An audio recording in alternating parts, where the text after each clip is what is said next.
বিষ্ণু ঈসা ইসলাম একবার সাহাবীদের সাথে কথা বলতেছেন এভাবে হেলান দিয়ে, শুনতেছেন?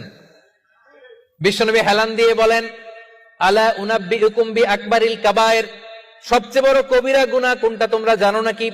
সাহাবারা বললেন, আপনি সবচাইতে ভালো জানেন ইয়া রাসূলুল্লাহ, আপনি বলেন। বিশ্বনবী বললেন, সবচাইতে বড় কবিরা গুনাহ আল্লাহর সাথে শিরক করা, হেলান দিয়ে। 2 নম্বরে উকুকুল ওয়ালিদাইন, মাতা পিতার অবাধ্য হওয়া। 3 নম্বরটা যখন বলবেন হেলান থেকে উঠলেন এভাবে, সিরিয়াস। 3টা কবিরা গুনাহ তোমাদের বলবো না, বলেন। 2টা বলছে হেলান দিয়ে, একটা হচ্ছে আল্লাহর সাথে শিরক করা, 2 নাম্বার হচ্ছে মাতা পিতার অবাধ্য হওয়া। 3 নম্বরটা যখন বলবেন, ওয়াকানা মুত্তাকিয়ান, তিনি হেলান দেওয়া ছিলেন, ফাজালাসা, সিরিয়াস হয়ে বসলেন। এরপরে বললেন, আলা ওয়া কওলু যুর, আলা ওয়া শাহাদাতু যুর, সাবধান, মিথ্যা বলো না, মিথ্যা সাক্ষী দিও না, মিথ্যা সাক্ষী দিও না, মিথ্যা সাক্ষী দিও না। বিষ্ণু নবী বলতেই লাগলেন।